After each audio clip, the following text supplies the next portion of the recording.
I get nervous. Do you like Singapore? Yes. Hi, Dr. Liu. Thank you so much for taking the time to speak to me today. People feel that I have contributed to the development of Singapore today, so they often call me as the father of urban planning. Wow. You must be very proud. Yeah, but behind that, there's a lot of hard work. That's why, you see, although I'm a young man, I look so old because I put in too much hard work. Thank you. So actually tell us, what does urban planning mean? It's about creating urban system so that the city can develop. If you want to write a book, you must know what are the chapters, and then within each chapter, what are the sections.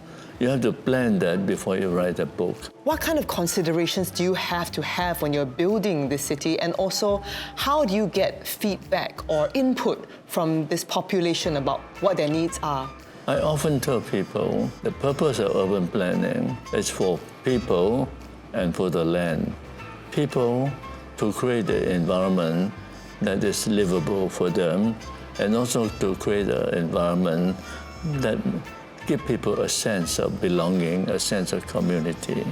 When I first started to work in HDB to develop public housing, I told myself that I have a huge, huge responsibility. Because if I did well, I would help to give people good quality of life every second of the day. If I did poorly, I would really create a horrible life for everyone. I have to really find the real answer to good planning. So, for example, in HCB, I had planned 20 new towns out of the current 24 new towns. A lot of people tell me that the way I plan a new town, they can actually let their young kids to walk for 10 minutes to go to the primary school. All this thing is not by accident. It was carefully calculated. So a planner needs to think about many things all at the same time. So, Dr. Liu, you've been previously quoted as saying, form follows function, follows fact, follows fun, which is a great tongue twister. And also, can you explain what that means? It's a fun statement, right? It's hard to say. Form follows function, follows fact, follows fun.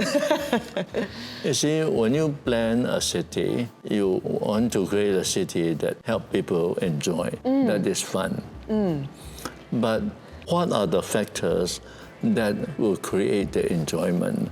It's not just creating sexy images. You have to find out the facts. And after you find out the facts, then you have to translate into function. Function means like different land uses, parks and gardens, the road system. Once you know the fact, you know what function you need to put in. After you know this, then you create a city form. So form follows function, follows fact, follows fun. Wow, but essentially fun and enjoyment of the city is at the heart of everything.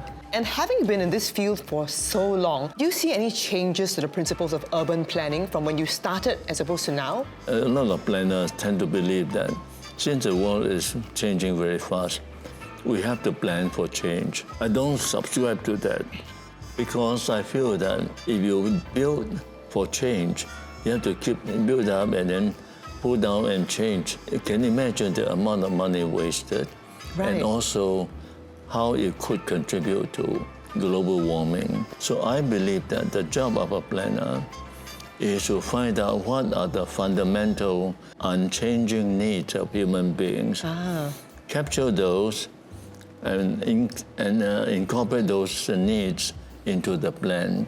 What do you hope to see in Singapore's urban planning in the future? I really hope that we plan long-term, create some new master plans for the new needs, like a master plan for aged populations, housing, a master plan for maybe medical services for the aged population, and hopefully a master plan to create bicycle paths for the whole city. Yeah. Thank you so much, Dr. Liu.